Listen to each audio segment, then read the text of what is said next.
bringing news that matters to you. You're watching the Bahamas Tonight Northern Edition.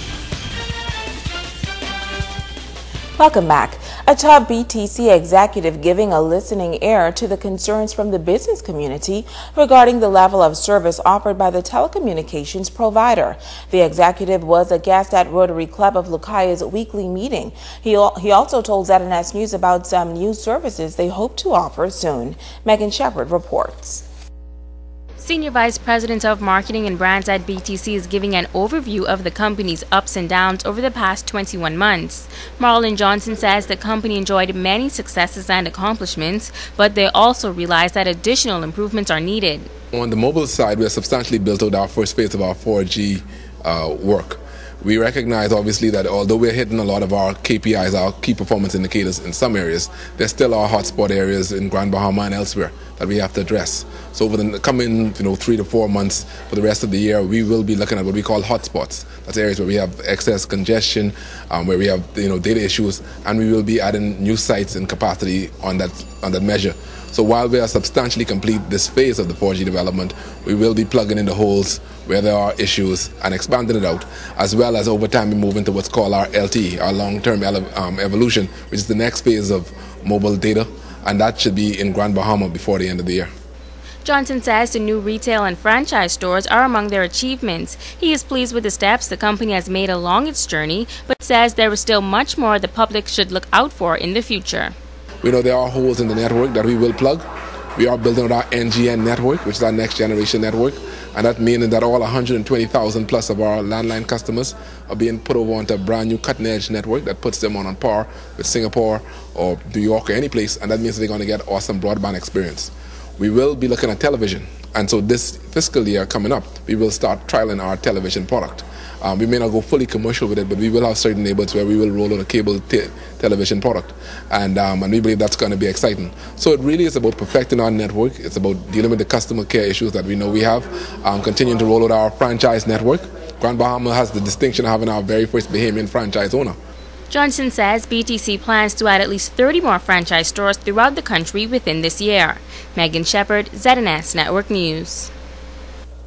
Thank you, Megan. While elections are just 2 weeks away for the Bahamas Hotel Catering and Allied Workers Union, former shop steward Dave Beckford is among the candidates vying for the top post. Beckford was recently on Grand Bahama to launch his campaign and says if elected, he hopes to return the union back to its glory days.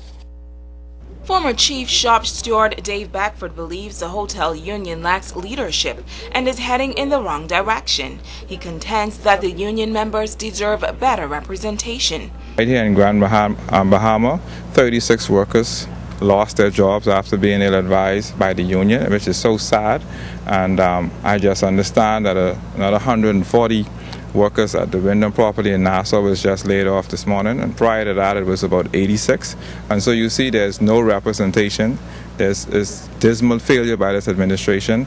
Beckford provided documentation to ZNS News to support allegations that he has made accusing Martin of collecting back pay and using funds from the union to pay for a car that is registered in her name. He says Nicole Martin has failed miserably during this term. This administration, after the last election in April 2010, back pay themselves, the executives and the organizers. Also, Ms. Martin, the president, used the union funds to make a down payment on a personal vehicle. Contracts were given out, over $1 million in contracts. Again, no accountability, no transparency. Of course, the latest court matter, Ms. Martin, who said that she would not appeal the ruling by the Chief Justice, has now said that she will appeal. She is a flip-flopper, she's running scared, and she knows that her time is up. He believes that union members deserve much more and shares what can be expected if Team Destiny is elected. We will listen to them. There's no agreement currently now, so we look to get an agreement in place, and we will sit with them and hear what their concerns are and see what they want in terms of salaries and working conditions. I understand that they haven't received back pays, they haven't received bonuses, they haven't received turkey, they haven't received ham. I mean, it's outrageous, it's disgraceful. This administration is disgrace. He adds that he, along with his team, have already formulated a 10-point plan to assist union members. First thing on our 10-point plan is a hardship fund. Second is a membership discount program where we get discount from the various business establishments. We have a medical plan in place, but most importantly, we also want to bring accountability and transparency to our union. We want to ensure that the members are part of the decision making of what's happening in our union, and we just want to make sure that our members are happy, that they get the best representation for their $10 that they're paying every week. You work one day, $10 deducted of your check, and so sometimes, you know, we have to wonder if the members are members of the union paying $10 only for the executives to buy new cars. Now, we made several attempts to reach President Nicole Martin for comments on the allegations, but our calls were not returned. In other news, students at 2 high schools on Grand Bahama now have the advantage of becoming certified Microsoft technicians. The owner of the local company introducing the certification course is now advising other schools to get on board. Baja Beach is the only Microsoft partner in Grand Bahama.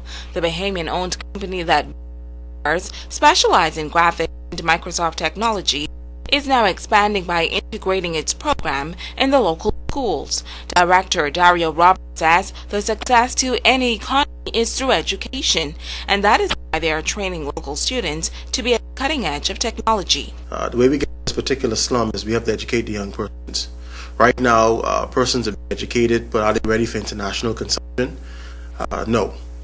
Right now in the United States, if you were to graduate out of the high schools, you would graduate some sort of college prep in England.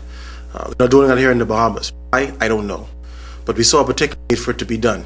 And so right now, students of Mama Catholic High, students of St. Paul's and some other schools that we're venturing into right now will be able to do so, and namely Internet Computing Course Certification and Microsoft Specialist.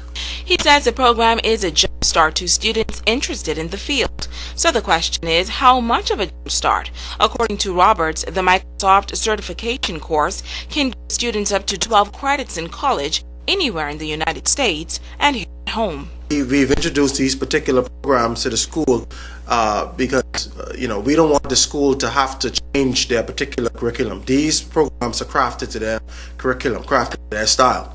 For example, St. Paul saw fit that this particular program should be done as an after-school initiative. And so we had no objective with that. And so it was fashioned in an after-school extracurricular activity, which works for St. Paul's. Grandma Catholic High was different. They wanted a full integration of this program into their normal everyday routine. And so those persons having a computer elective would then have to be in the IC3 or the office specialist. We were assuming that every student was on the same level, and so every student was brought up to a particular grade in IC3. The director says the IC3 program is a 3-year course that provides tremendous benefits. Baja Beach is currently working with other schools on the island to give all Grand Bahamian students an advantage in the digital world. The man known as the poor man's friend, businessman John Rolle, has passed away. Rolle, the proprietor of Rolle's furniture store, died on Sunday after a brief illness. The popular businessman was known for his efforts to cater to the common man. He was once the operator of a store in 8 Mile Walk, and then he moved that business to Freeport. John Rolle was 83 years old. Well, that's going to do it for us here on a Tuesday. On behalf of our entire ZNS News team, I'm Megan Shepard. I'm Shasheena. We'll have a great evening.